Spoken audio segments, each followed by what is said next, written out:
पद्धति है। संख्या पद्धति में अध्याय पहला प्रश्नावली 1.5।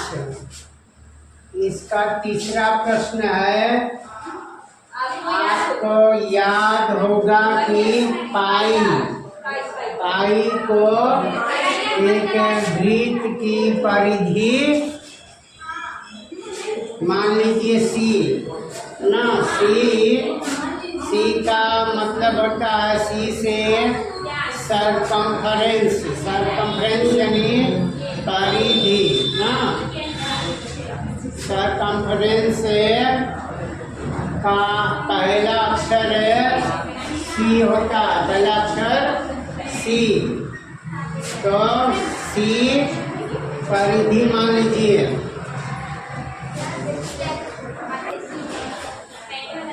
तो यहाँ पर है परिधि तो मान लेते हैं सी ना।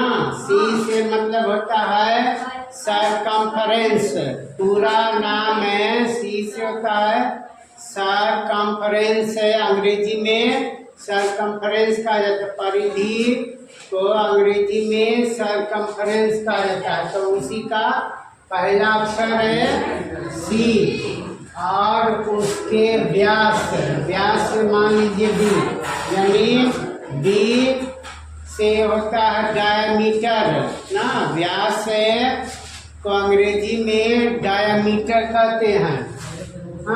तो उसी का पहला अक्षर है डी। डायमीटर का पहला अक्षर डी के अनुपात से परिभाषित किया जाता है, अर्थात पाई बराबर सी बटा डी है। यह इस तथ्य का अंतर विरोध करता हुआ प्रतीत होता है कि अपरिमेय है। अपरिमेय का मतलब है वह संख्या जिसे हमें पी बटा क्यू के रूप में नहीं लिख सकते हैं, जहाँ पर क्यू है शून्य नहीं होना चाहिए, क्यू का मान शून्य नहीं होना चाहिए। इस अंतर विरोध का निराकरण आप किस प्रकार करेंगे?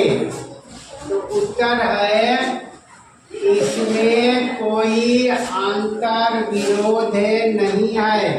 हम याद करें कि जब हम किसी पैमाने या कोई अन्य मापक उपकरण से किसी लंबाई को मापते हैं तो हमें सिर्फ लगभग बहुत ही समीप किसी वस्तु का हमें मापते हैं तो उसमें थोड़ा अंतर आ जाता है। अंतर का मतलब है जैसे 4 मीटर कुछ है ना, या 4 फीट कुछ है, इस तरह से अंतर विरोध आ जाता है।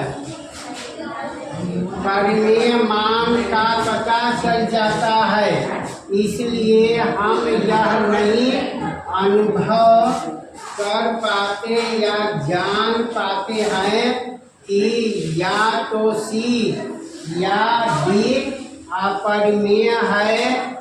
अगर सी या डी अपरिमेय है तो यह निश्चित है कि एक परिमेय संख्या और एक अपरिमेय संख्या का गुणनफल सदैव अपरिमेय संख्या ही होती है। पहले बता चुका हूँ इसके पहले कि यदि हमें कोई भी परिमेय संख्या या अपरिमेय संख्या को उसके विपरीत परिमेय संख्या अपरिमेय संख्या से गुणा करते हैं तो हमेशा ही अपरिमेय संख्या प्राप्त होती है, अपरिमेय संख्या ही मिलती है ना। यदि हमें किसी भी परिमेय संख्या को किसी भी अपरिमेय संख्या से गुणा करते हैं तो हमेशा ही गुणनफल अपरिमेय संख्या ही प्राप्त होती है।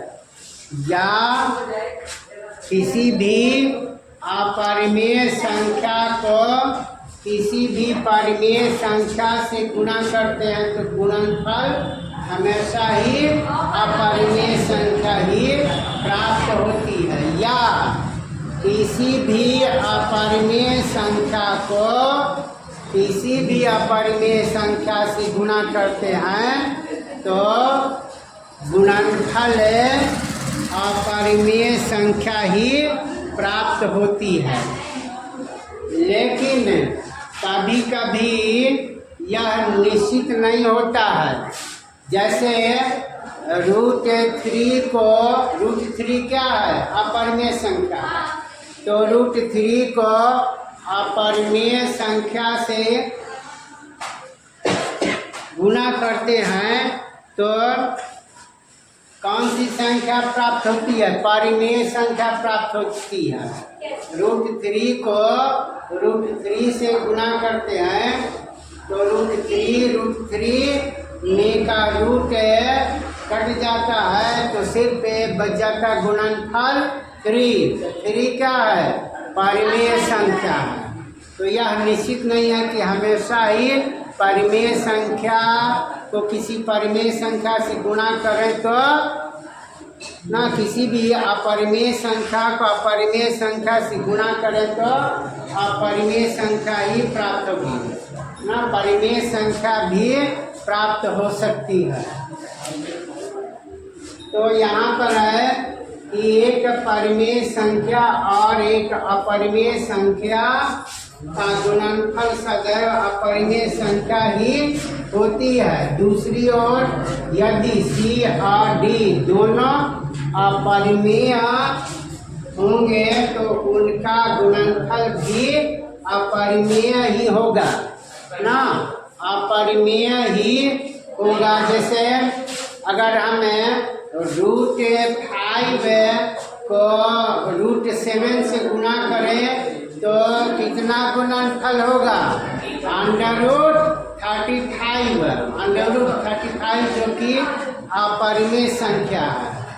तो परंतु इस स्थिति में गुणनफल का हमेशा ही अपरिमेय संख्या होना जरूरी नहीं है। जैसा कि अभी बताया कि अगर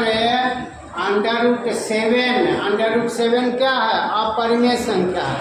इसे √7 अपरिमेय संख्या से गुणा करते हैं तो गुणनफल क्या प्राप्त होता है?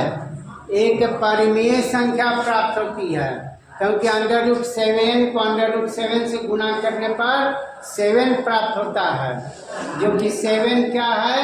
एक परिमेय संख्या है।